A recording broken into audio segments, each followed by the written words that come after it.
Ian Troup, fly fishing guide, instructor, and competitive angler. I'm going to tie for you today a different way of tying a classic, which is the pheasant tail. This fly is a little more durable and a lot faster to tie than the original.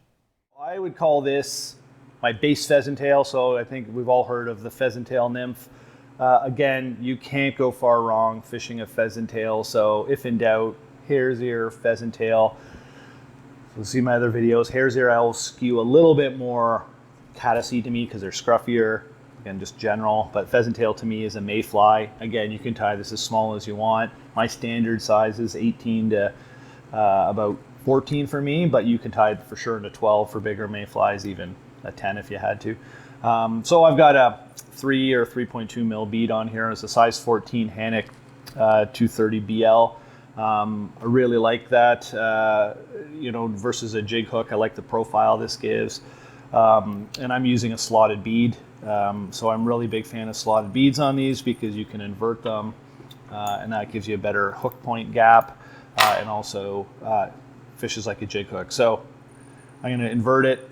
You can do a couple things. You can press it with your nail. If you don't have an inverting vise, you can just hold it. I'll show like this. You can just do that.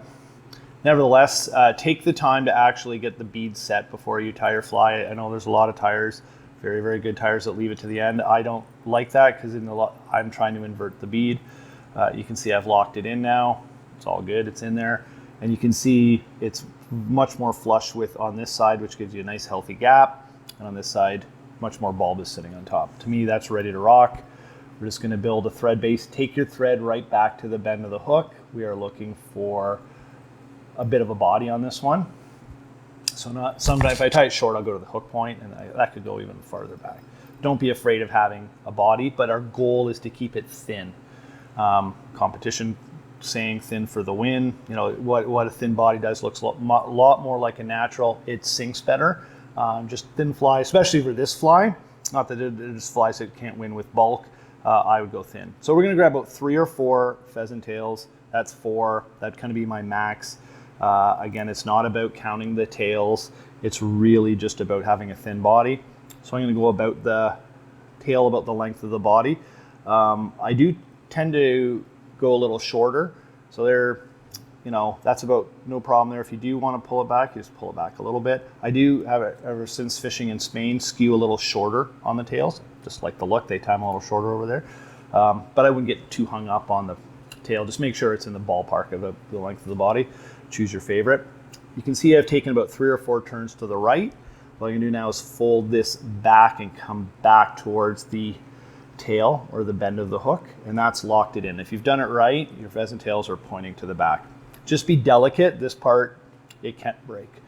So what we're gonna do now, you notice I'm not gonna put any wire in, no copper wire. I'm gonna keep it really simple, but this is a durable fly. What makes it durable is 2 things. We're gonna put on some super glue, so enough to coat the body there. You can just see I put a big blob on the top of that thread. Now I'm going to take the pheasant tail and wrap it around the thread. You can do it a couple manual wraps. You can just keep wrapping like that, or you can take it and twist it depending. You can break it at this point, just be careful. Once I've got it wrapped good enough, 5 to 6 wraps, what I'm going to do is start just laying it down on the hook. So I've got a vise that spins, so it is just touching turns. And all I'm doing, and that glue is locking it in, just touching turns all the way up. As you can see, nice thin body, looks really, really good. If I did lose the thread here, the glue holds it in, which is quite good. So you can see I've kind of done not a great job of locking that in. So now I can come in around because the glue's holding it and lock it in place. So now that I've got that locked in place, you are done your fly. We're just gonna clip that away. If you can do it, I like clipping that little slot that's at the top just to be neat and clean. I didn't do a very good job of that, but good enough. And now we're just gonna take our thread and lock it in. There you go. I like to do a couple wraps here. I'm not afraid of a little black thread building up. Looks a little bit like a hot spot or something, not a black version of a hot spot or a wing case. Fly done. So this would be your base for any pheasant tail. So if I wanted to make this a Frenchie, put some orange Glow Bright number 5 around it, or grab some orange dubbing, throw that on there. I like, you know, the hot orange hairline dubbing, or hens, I think it's 94, a little bit of hot spot. But this standard kind of really boring, bland pheasant tail will catch fish in difficult conditions anywhere in the world, and just play with the bead colors and you can crank these out. So these are flies I like to call ammunition or guide flies. You're not going to be afraid to hang these up on the bottom. You're not going to be afraid to make that cast. These are really, really easy to tie, and they catch fish anywhere a trout swims. So there you have it, the simple pheasant tail.